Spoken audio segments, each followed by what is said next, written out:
listening to, I say you are listening to, you are absolutely listening to the George Espinlove Show, coming to you live from the Funny Farm. Now, with no further ado, here comes Georgie!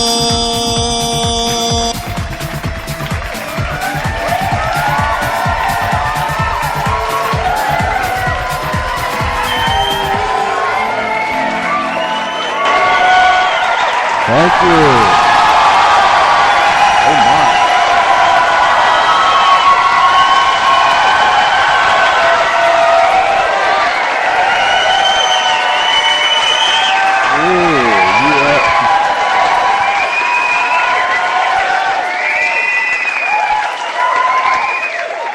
You are a rowdy bunch tonight. To our friends down the street, around the corner, across the nation, and around the world, you're listening to the George Espinlove Show, and do we have one for you tonight? We use it every day. We're using it right now. You're using it right now to listen to this radio show. Wi-Fi. And we're going to have the man here in just a second who developed this whole thing, and he's going to tell us all about it. And so, you'll hear it from the man who developed Wi-Fi. You'll hear it from him to your ears. Is that how it goes? No, from his mouth to your ears. That's how it goes. So, as Charlie always says, with no further ado, Dr. Hills, welcome to the program. Thank you very much.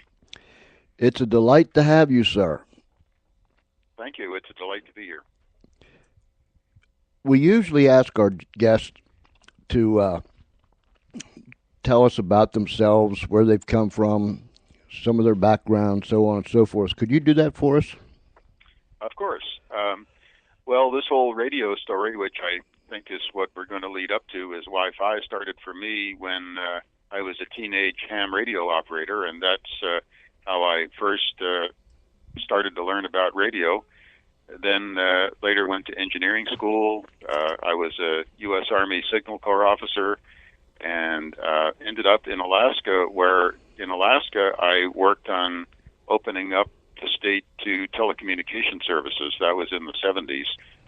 In Alaska, we have about 300 small communities that were, back in those days, completely unserved by telecommunications. So a few of us got together and we built that network over a period of about 10 years or so, where effectively those small communities went from no communication systems at all, except maybe for shortwave radio, to full modern telephone, television, and radio broadcast service. Then some years later than that, as a professor at Carnegie Mellon University, I had a small project that led to a very big idea. I say that sometimes small projects lead to big ideas, and that big idea turned out to be Wi-Fi. You make it all sound so simple. What does Wi-Fi stand for? People often ask me that question, and you will hear it said that Wi-Fi stands for wireless fidelity, which isn't really exactly true. If it's a good way to remember it, I guess it's okay. But the real story is this. After we did our work at Carnegie Mellon, which was almost 20 years ago now, the industry adopted a technology standard for this kind of short-range wireless network. And the name of that standard was IEEE 802.11. Well, when the marketing guys got involved, they thought that maybe IEEE 802.11 didn't quite have a ring to it for marketing purposes. So they came up with the name Wi-Fi.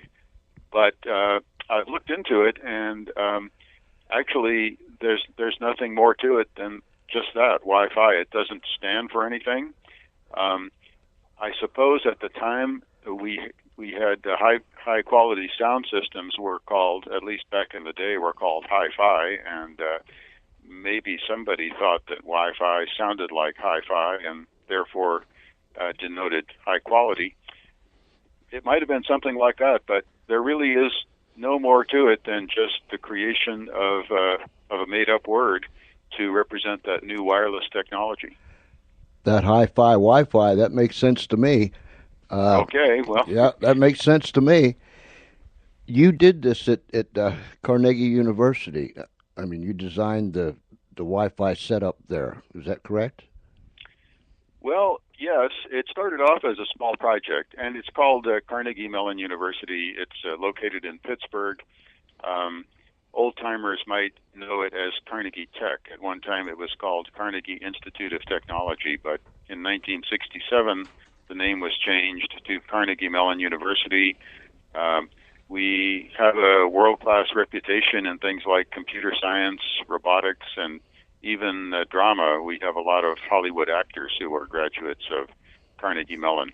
But anyway, it started back in 1993 with what really was a pretty small project. We had a couple of researchers who needed a wireless network for their work, just to support their work.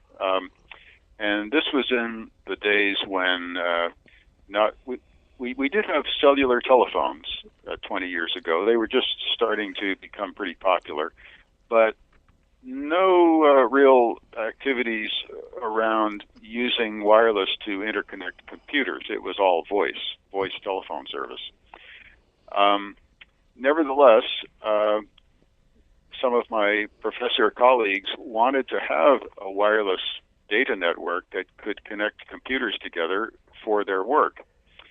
We had one professor, for example, who was building very small computers. They were very small at the time. He called them wearable computers.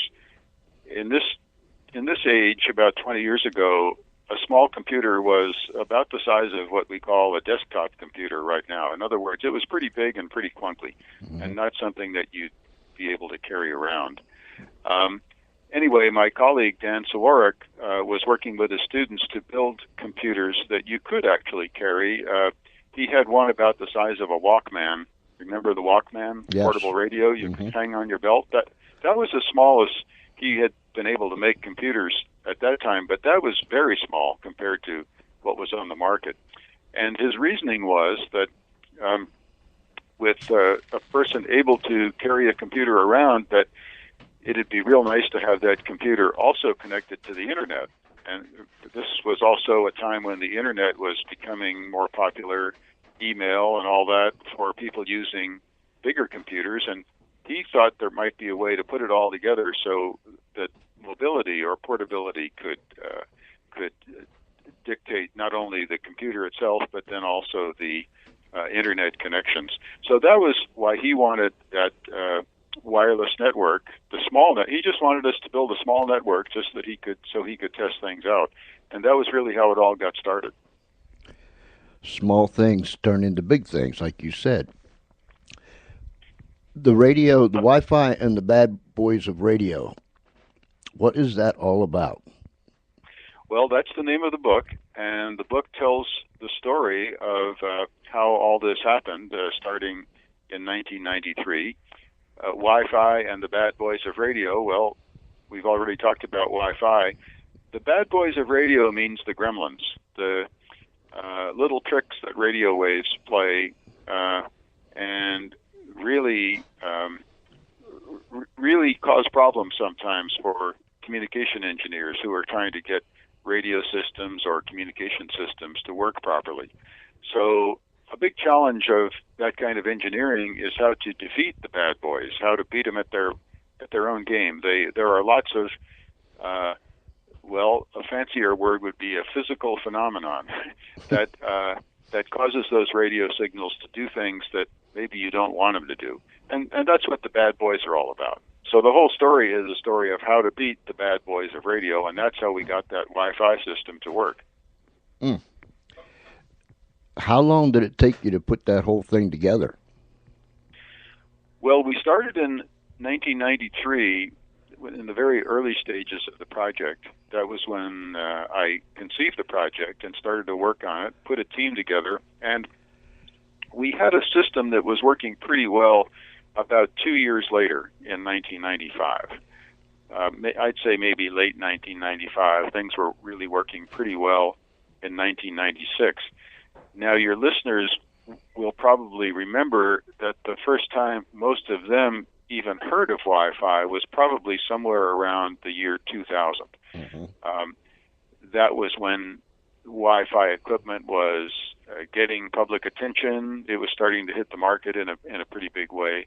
So even in 1995, when we had things working pretty well, that was still 5 years ahead of what was going on in the bigger market for computers and communications equipment.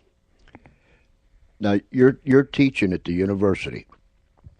Well, at this moment, I'm talking to you from Alaska, where I'm working on some projects. So I'm just spending part-time in Pittsburgh right now and spending a lot of my time up here in Alaska. Mm.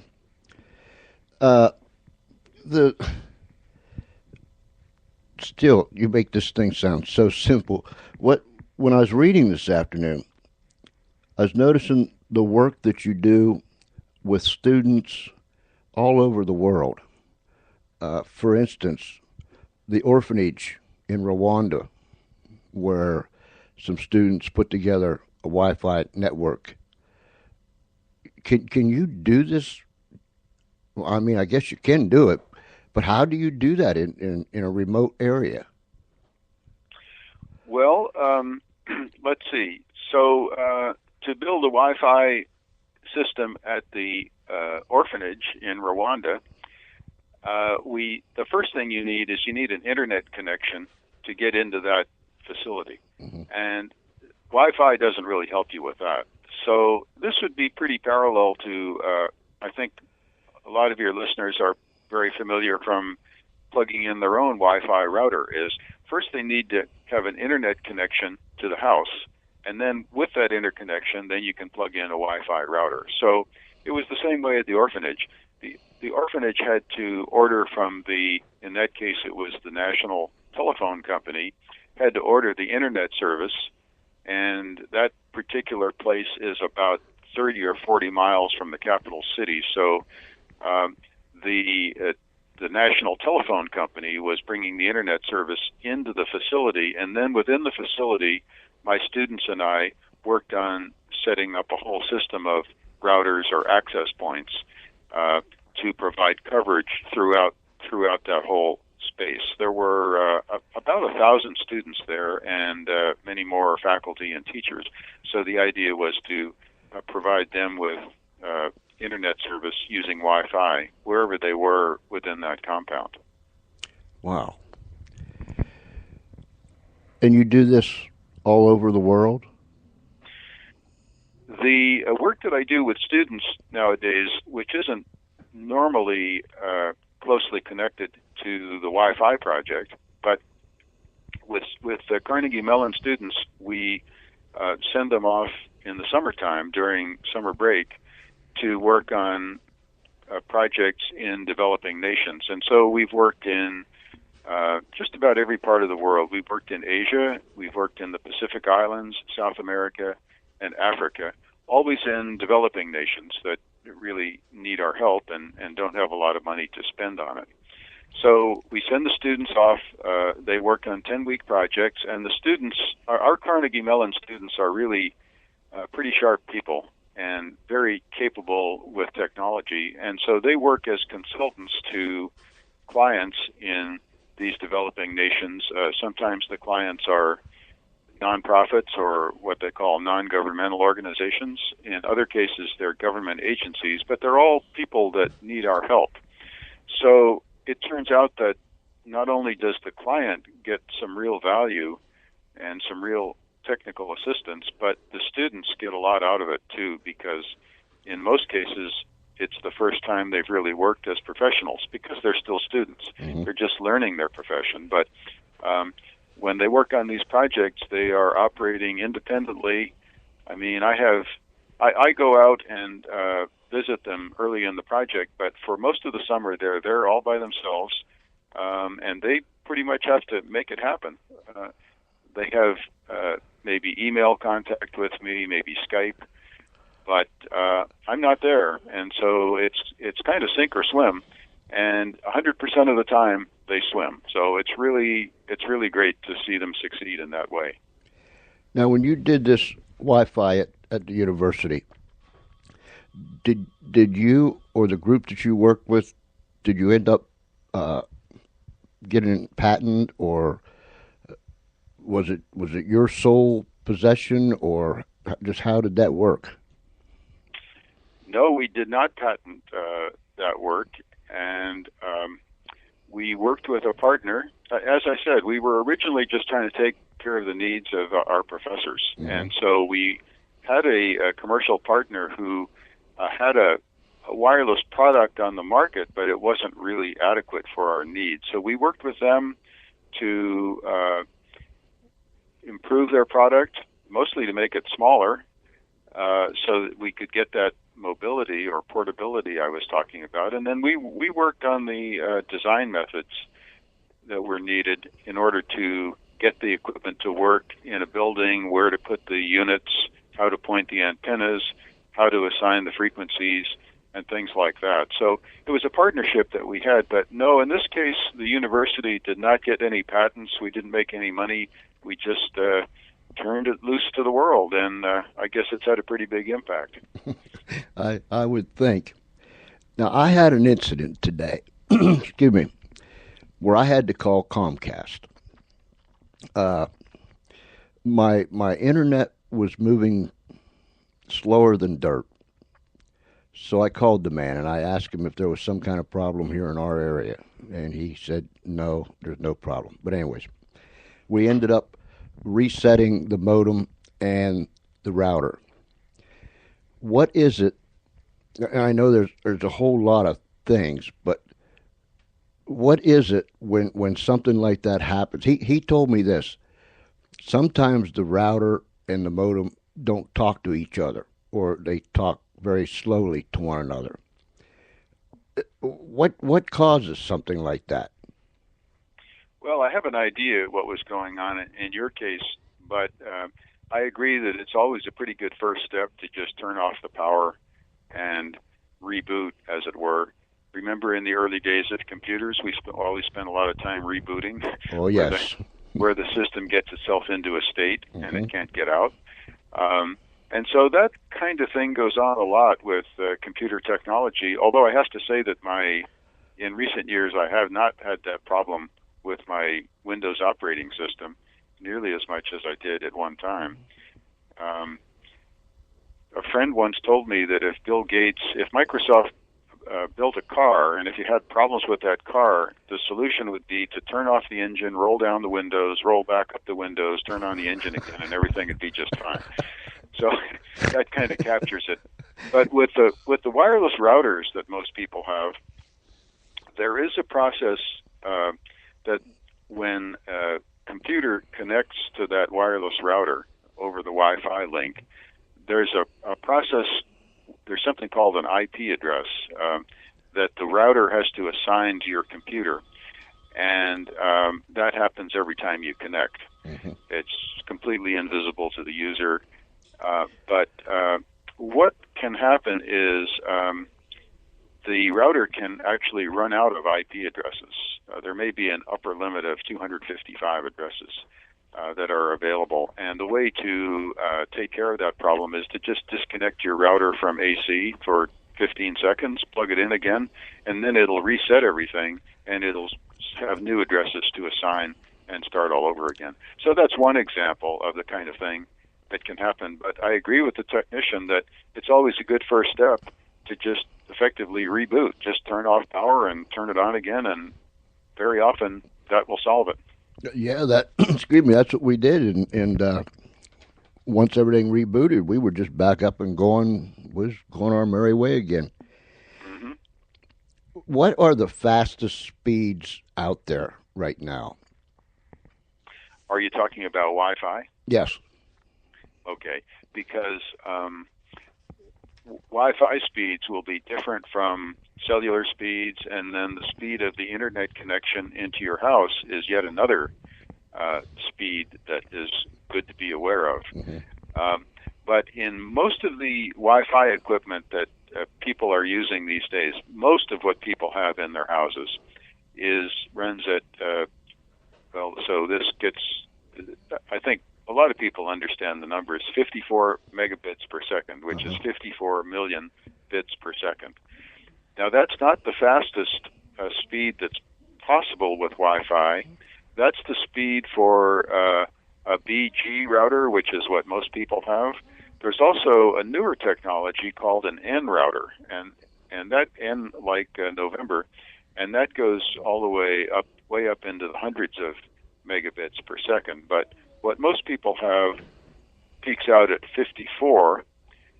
But now, another thing to be aware of is that the speed of the internet connection into your house or into your router is probably less than that. For instance, with Comcast, are you aware of what speed service you have with Comcast? Excuse me.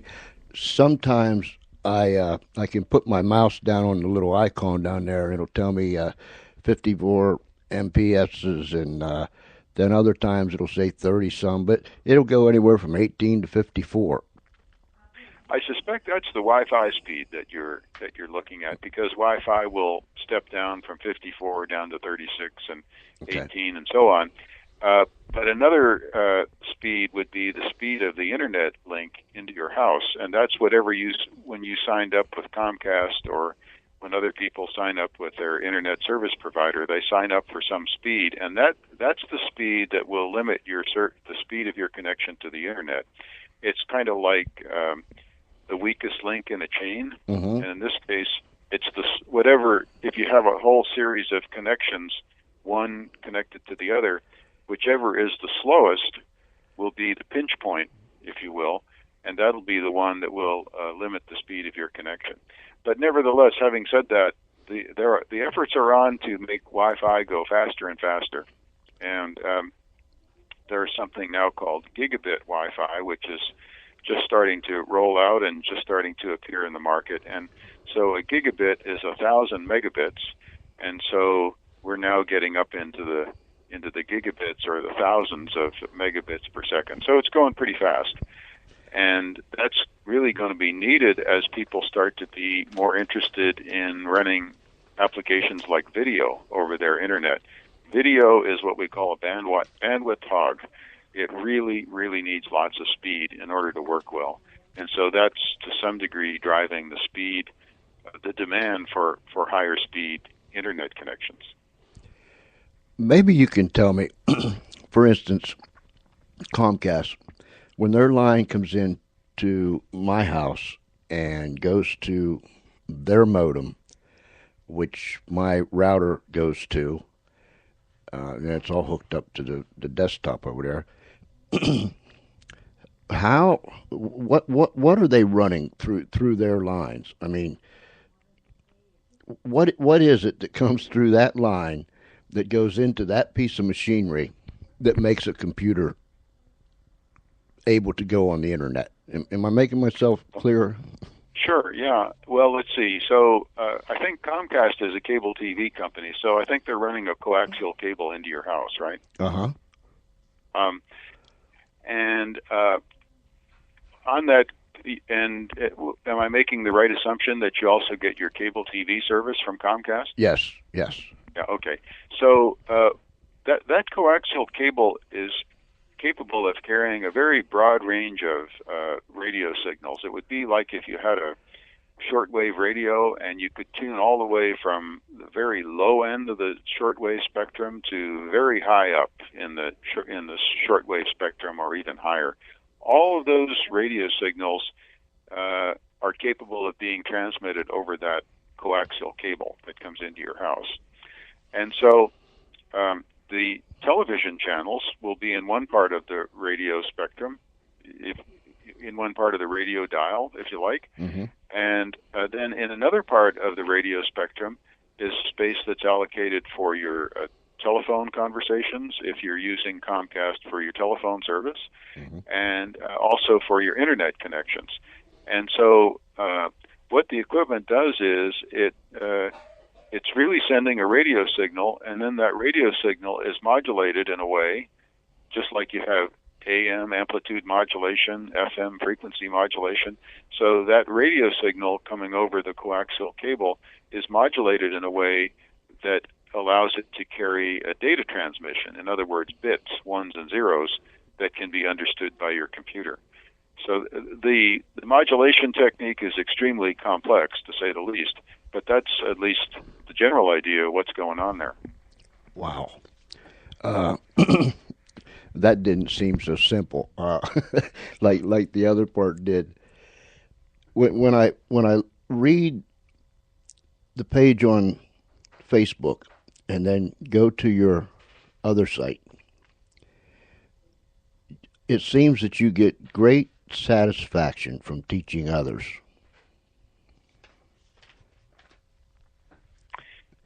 Yeah, that's right. In fact, the work with students that we were talking about a few minutes ago is a great example of that. To watch these students when they come back from their projects in faraway places, to watch what has happened with those students and the way that they've developed is really, it's really pretty satisfying.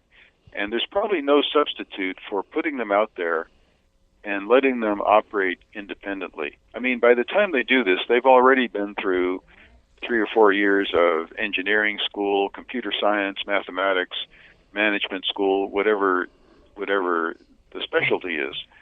And they get to a point where they're ready to try out their own wings, and maybe with a little bit of encouragement. And that's really where it takes a fine touch to know when to say something, when to intervene, and when to just let them work it out. But it is a very, very interesting experience. And I noticed that you put a photo up on your website where I'm working with a student kind of leaning over her shoulder, pointing to the computer screen. And that would be one example of one of those projects. That particular one was one that we did in Chile a few years ago. So yes, working with students is very satisfying, and to be honest, I wish that more students were interested in science and technology these days. They don't seem to be as interested as they were years ago, and I think that our nation's competitiveness is probably suffering because of that. When I travel, and I do travel a lot, teaching in other countries and in other parts of the world, and what I notice is that people in those other parts of the world are very serious about science and technology, and they're very serious about education. I think the reason for that is because they see it as the key to global competitiveness. And we are operating in a global economy, competing with other nations, and so I think to the extent that we can really get serious about science and technology will help us be more competitive. So I assume that you're saying there could be a shortage of qualified people from this country later on. I don't think there's any doubt about it. It's well documented.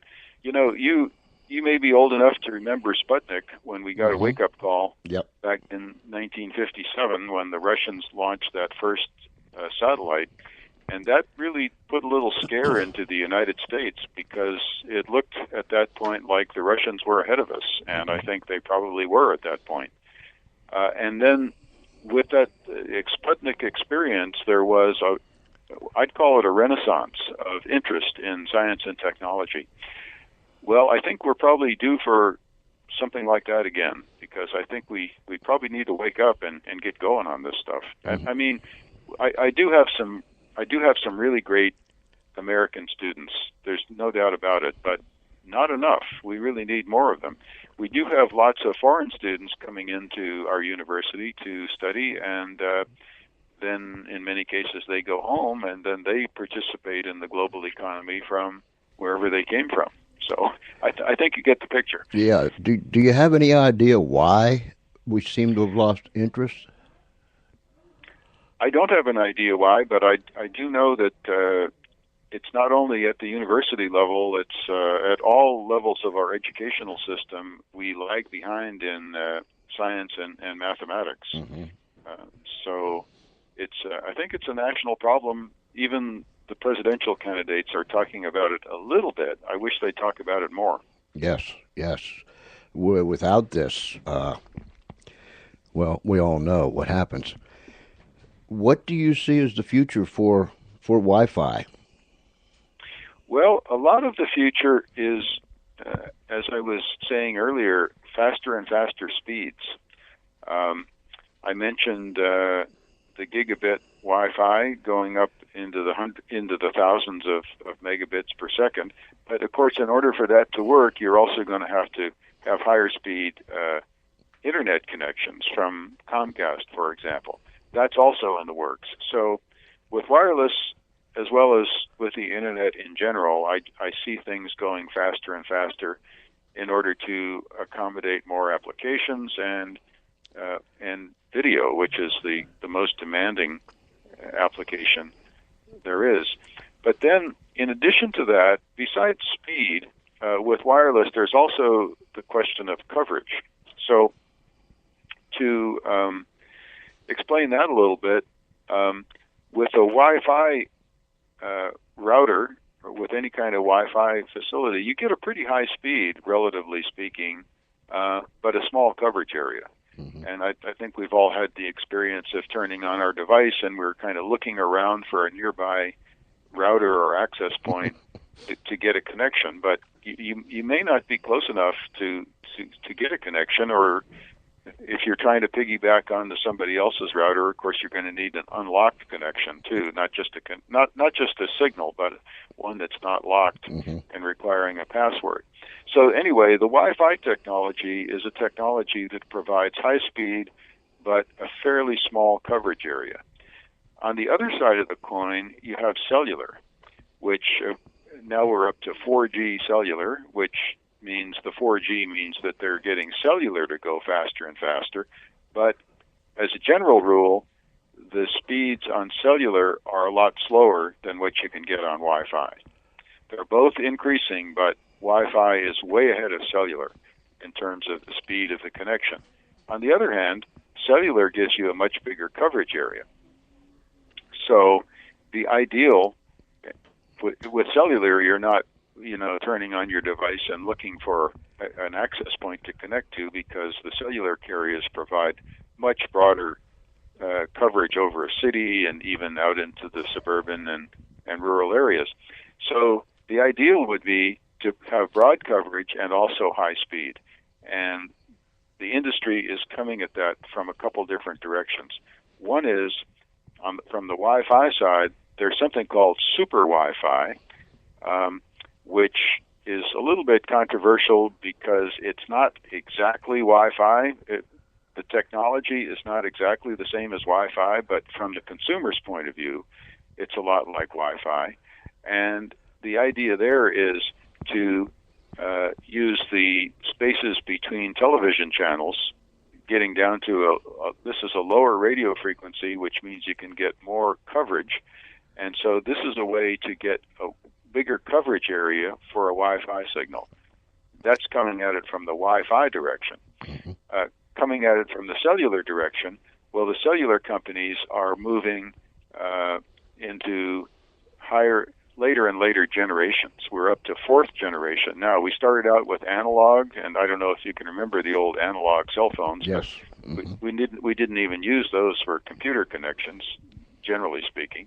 Then we had second generation, 2G, and then 3G, and now 4G, or what's sometimes called LTE. So that's all rolling out now. And it's all part of the trend to make cellular go faster and faster by using more complicated mathematical algorithms and modulation techniques to make all that happen. So you have the cellular industry coming from the direction of they have the big coverage, but they're moving toward the higher speeds. And then you have the Wi-Fi industry coming from the direction they have the high speeds, but they're trying to get the bigger coverage area. So that's it. That's all approaching the ideal of wide coverage and high speed. What you'd really like is both of those two things at the same time. Who would have ever thought that we would walk around with a little device called a smartphone, and it's like carrying your own personal computer with you. Uh, I told you before we went on the air, this stuff just blows me away. Somebody asked me, I had a young fella ask me not too long ago, did you have cell phones when you was a kid? and and I said no.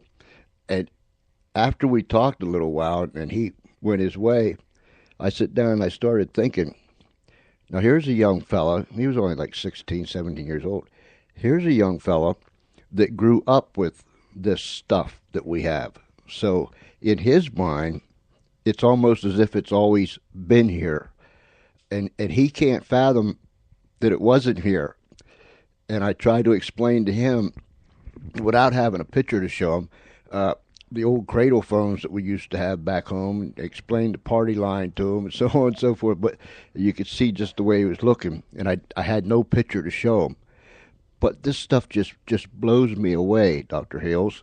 I had a friend who, just as you just described, was explaining to his son that at one time long ago, the whole family shared a single telephone. Mm-hmm.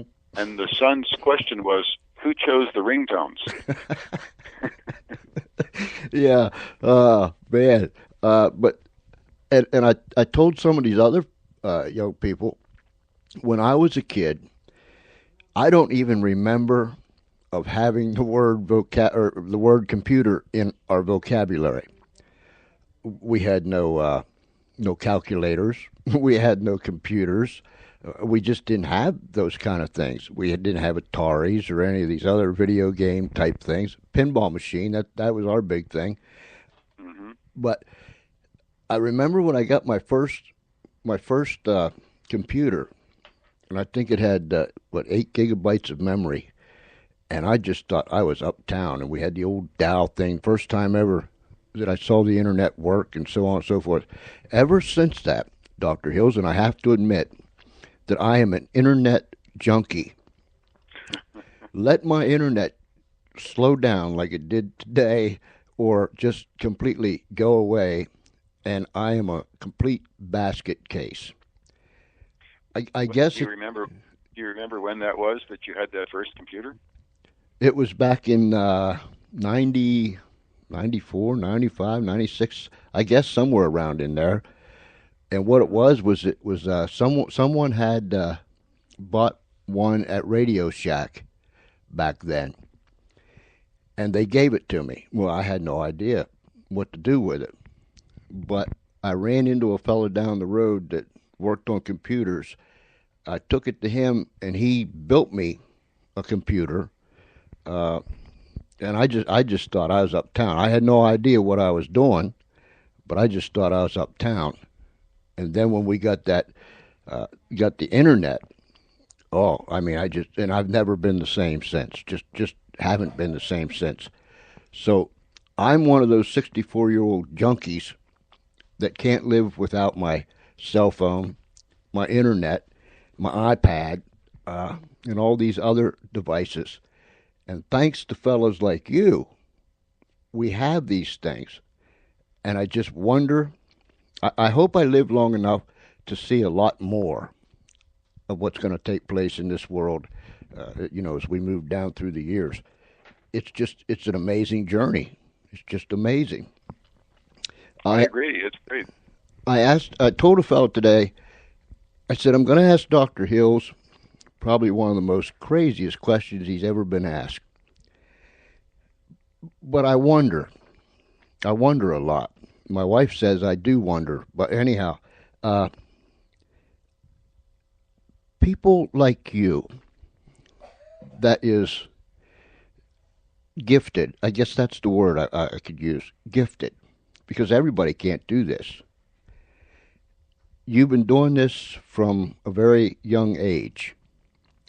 Getting into ham radio, is that what gave you the bug to go that direction? Well, that was when I first started to learn about radio, and then the experiences in Alaska really showed me how radio can help people. I mean, we had these Indian and Eskimo villages all across Alaska that had no connections to the world, except that maybe late at night an AM radio signal might skip in from San Francisco or someplace. That's a couple thousand miles away. And we were able to deploy the technology to really help. I mean, they didn't even have a way to call the doctor reliably. So it was the doctor in these places is a couple hundred miles away. So that showed me a few things. But I do have to tell you that working at a place like Carnegie Mellon University is, I guess the best way to say it is that the sum is greater than the parts. I don't feel like a particularly talented person, but I was in there with lots of other talented people, like the one I mentioned, Dan Sawarik, the guy with the small computers, and others that I could mention. And you put all these great people in the same physical space, and it's just kind of inevitable that great things start to happen. There's a fellow in our chat room, excuse me, and this is what he said. I got my first computer in 1969. It filled half a two-car garage, and I've had the same questions asked. People asking if I took computers in school. I left high school in 1965. I don't even know if we had computers in school. I'm sure we did somewhere, but I was never in that field. Well, that was in the day of the mainframe computer.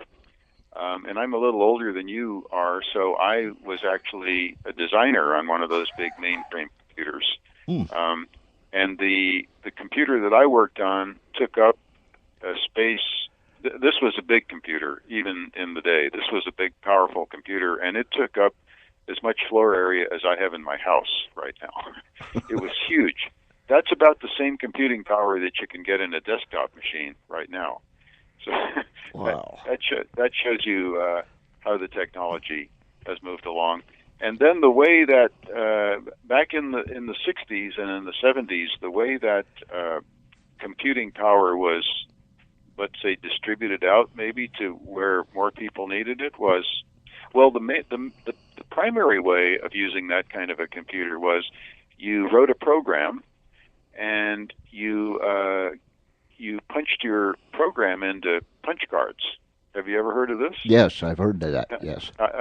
They called them IBM cards, and there was a special key punch machine that would you type on a keyboard like a typewriter, or now we'd call it a computer keyboard, and then that would punch holes in the card according to whatever you keyed in. Then you take a big deck of cards, you take it to the computer room and give it to the operators, and they would feed those cards into the machine. And since there was a lot of demand for that service, usually it could take anywhere from an hour or to a day to get your results back. It's the same thing that happens right now when you just push enter and you get your results back instantly. Then it took an hour or a day, and then I'm pretty far from a perfect programmer. So what would happen in my case was when I'd come back a day later, I'd get a printout to tell me I made a mistake in my program. And then it would maybe give me a few clues on where to look to find the source of that mistake. Then things got a little bit better when they came up with something that was called teleprocessing. And there they would put in a couple of strategic locations, maybe in the building or on the campus, terminals, which in the very beginning were teletype machines, the big clunky electromechanical machines with a keyboard, like a typewriter keyboard, and then a printer on there. And these were connected back to the computer by wires. And so using this, you could actually key your program in on the teletype machine and then have a result come back. And so that was kind of the first little step toward something that was maybe a little bit more user-friendly. And then as time went on, I think the first, probably the IBM personal computer and the Apple IIe were the first small personal computers that were widely available. There were some others that came before those, but those were the first ones that were very popular, and those both came out in the early 80s. So, and then that was, from that point on, that was where things really started to take off. What's the earliest we've ever had? I mean, how far back do we go before there was a first computer? Do you know? Sure. I think that probably would have been the 50s. In the 50s, well, no, let's go back just a little bit farther than that. Into the 40s, there were vacuum tube computers. They took up even more space than the one that I worked on. They took up huge amounts of space, and they used vacuum tubes, and they threw off lots of heat. And they were very, very specialized machines. They were used only for scientific purposes. I think the 40s would have been the earliest. There was a man in the 1800s named Charles Babbage who created something on paper he called the analytical engine. It was a computer that used mechanical parts rather than electricity and electronic parts.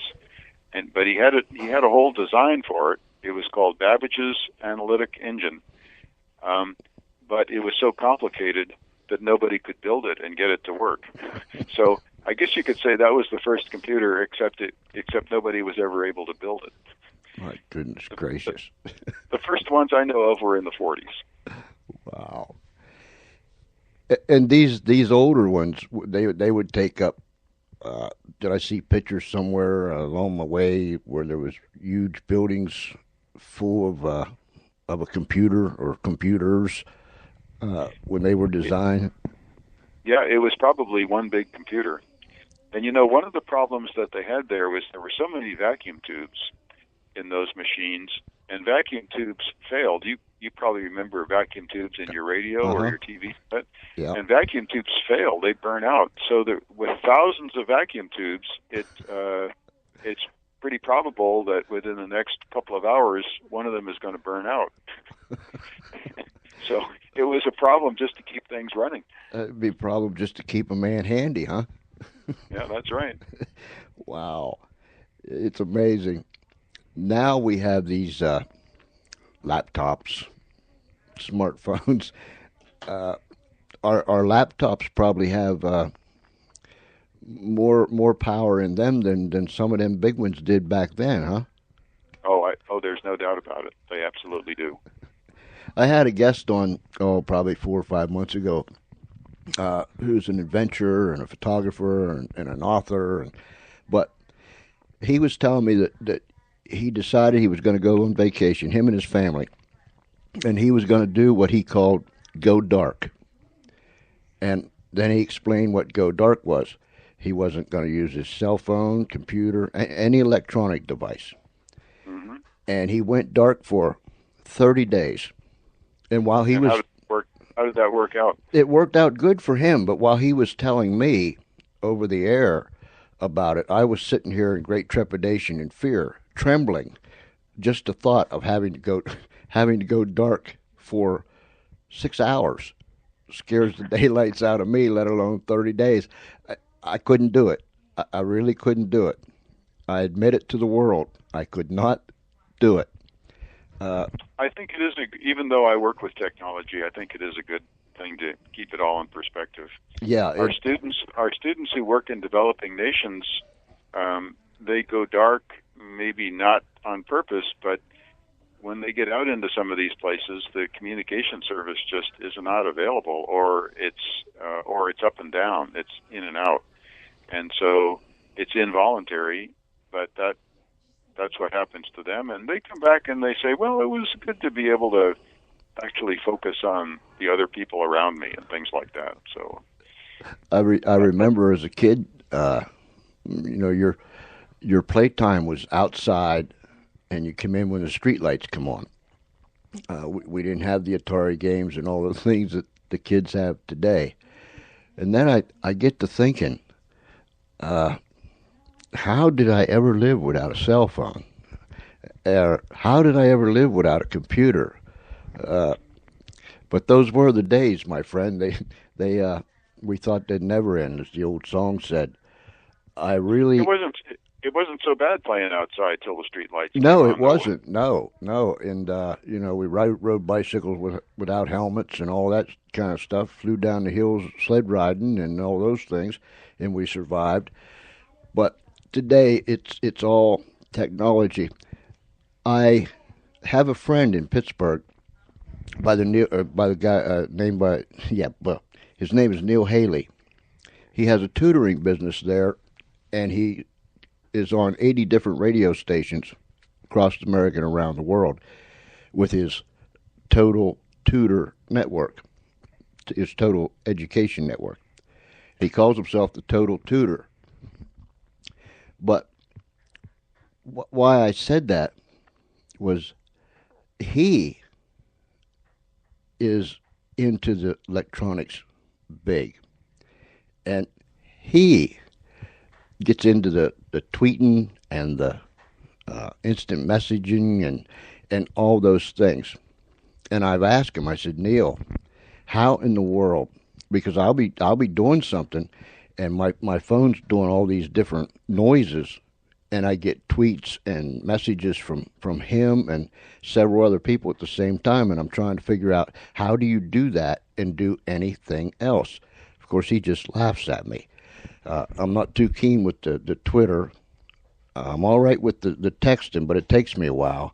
But some of these folks, they can just, two thumbs and they're gone with this modern day stuff. So it's absolutely amazing. What is your what's your future look like? What's your goal? Oh, I'm having a great time working with these students. That's my focus these days. It's just really satisfying. But I was going to tell you about something that Jay Leno had on a couple of years ago. Maybe you saw it. He had some real fast texters. The kids can really get ripping.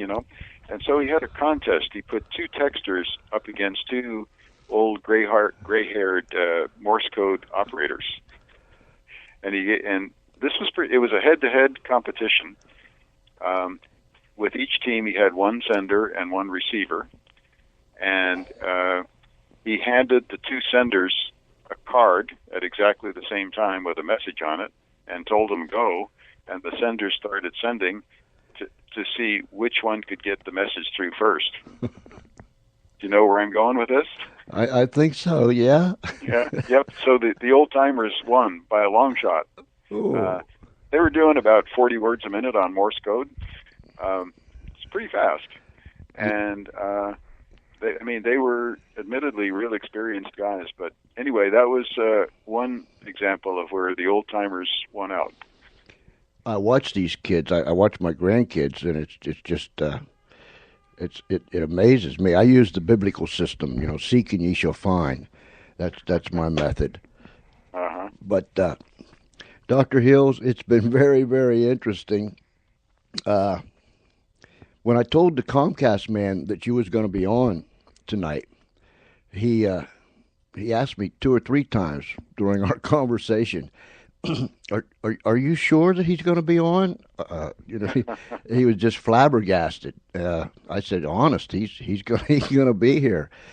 He said, I'd like to make the point that there's really no inventor of Wi-Fi. It's not like Thomas Edison went into the lab and came out and there was something new and wonderful. Nowadays, invention involves many people, like all those smart people we have at Carnegie Mellon and the same at other universities and other countries. Other companies.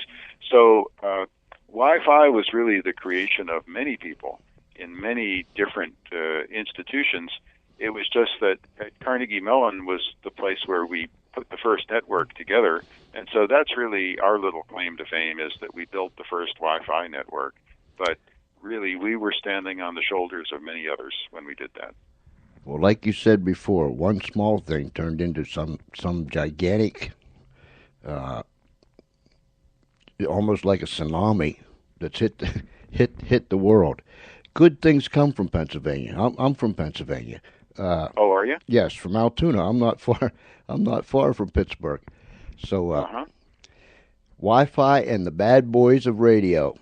People. Yeah, thanks very much. The book is available on Amazon.com. Okay. And I'm not sure if you're linking to my website from yours, but that's Dr. Alex Hills, dralexhills.com. So your listeners might want to take a look. I got that. Dr. Hills, thank you so very, very much. Thank you for putting up with the illiterate here when it comes to Wi-Fi. All I know is that it works. And thanks very much, George. It's been a pleasure. Thank you. And there you have it. My goodness gracious. The only thing I know is that I don't know. That's all that I know. Wow. He makes it sound so simple, doesn't he, ladies and gentlemen? Go to his website. Let me give that to you. Dr. Alex Hills, plural. dralexhills.com. That's his website. You go on Facebook, and let me bring this up here. It is Wi-Fi and the Bad Boys of Radio. And there's a whole lot of neat things on there. Just tremendous. It does concern me when he was saying about the young people in our country don't have the interest that other young people does in other countries. And my goodness, we can't let that happen somehow, some way. Thanks to men such as Dr. Alex Hills, we have these things that we can sit down and broadcast down the street, around the corner, across the nation, and around the world. My, we live in a fabulous time. I only wished I was 40 years younger, something like that. I'll be right back after this.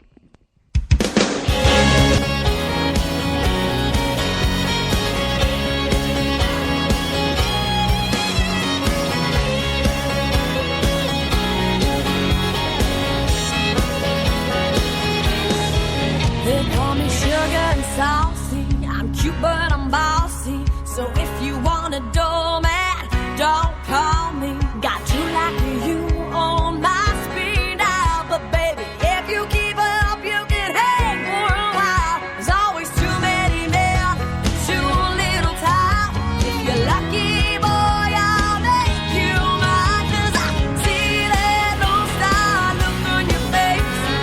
You might be my next mistake.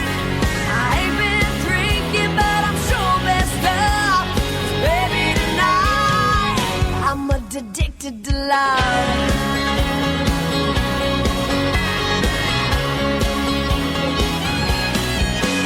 You're just time if it does it for me. With that dirty t-shirt and them holy jeans. Let's take a drive through this rodeo town. Baby, I'll be the bull, you'll be the clown. With those Wranglers and Spurs, these good intentions we run. So hold on, hands, exactly saying is that. 'Cause I see that Lone Star look on your face. And you might be my next mistake. I ain't been drinking, but I'm sure messed up. 'Cause baby, tonight I'm addicted to love.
And our many thanks to Dr. Alex Hills. Wow, what a journey he took us on, huh? Don in the chat room, he had me cracking up. He said, all these flying thumb texters will eventually get carpal tunnel syndrome in their thumbs, and without opposable thumbs, they will be rather disabled. Then he went on to say, he's cracking me up. Nowadays, if you don't give your 8-year-old a cell phone and a game console, it's almost considered child abuse. Oh, how right you are, my friend. But I stand amazed when I watch these kids. Give them two thumbs, give them two thumbs, and a little keyboard on a smartphone, and off to the races they go. And it's just it's incredible when I watch them. But you're so right. You're so right, Dawn. They're gonna get that carpal tunnel syndrome, and then they're gonna be in a world of strain. Never heard it put that way, but oh my, it's so true. Tomorrow night, tune in. Patrick, I'm not saying this last name right. I know I'm not. Patrick Thibault, who was a combat medic, served our country, retired from the Army. He's going to be with us, and he wrote a book. It's called Medic Story. Go to his website. That's what his website's name is. Medic Story, that's all one word, .com. He'll be with us tomorrow night, and that's my heroes. Not sports figures, not politicians. No, they're the least of my heroes. The men and women that serve in this United States military. That's the real heroes, as far as I'm concerned. And Patrick Thibault will be with us tomorrow night, and he'll be telling us his story. And I can hardly wait to hear that. Ladies and gentlemen, it has been a wonderful day here on Delmarva. The temperature was somewhere around 79, 80 degrees. Sun was shining, birds were singing. The grass is still growing. The flowers are still up and doing their thing. Beautiful day. Tomorrow they tell me it's going to be some more of the same. So if it just stays like this until it gets nice again, I'll be very, very happy. To all my friends, wherever you might be, I hope that you enjoyed yourself tonight. I know I did. I'm going to have to pull out of here early. Just a little earlier than I want to, but I'm going to have to pull out of here just a little bit early tonight. There's some things that I have to take care of. So until tomorrow night, same time, same station. I like to say that. Tomorrow night, same time, same station. 6:30 p.m. Eastern Daylight Time. Tune in. Wherever you're at, whatever you're going through, no matter how deep the valley might be, no matter how dark it might seem, if we put a little smile on your face, if we made you feel a little bit better, we're happy. If it's nighttime where you're at, have a good night. If it's daytime already, have a good day. But regardless, remember, there's a whole lot of love coming to you from the Funny Farm. And I hope to see you tomorrow night, same time, same station. Until then, Dawn, thank you for stopping by. I really appreciate it. You cracked me up with some of your statements. Until tomorrow night, same time, same station. This is George Espinlove saying good night, and God bless you.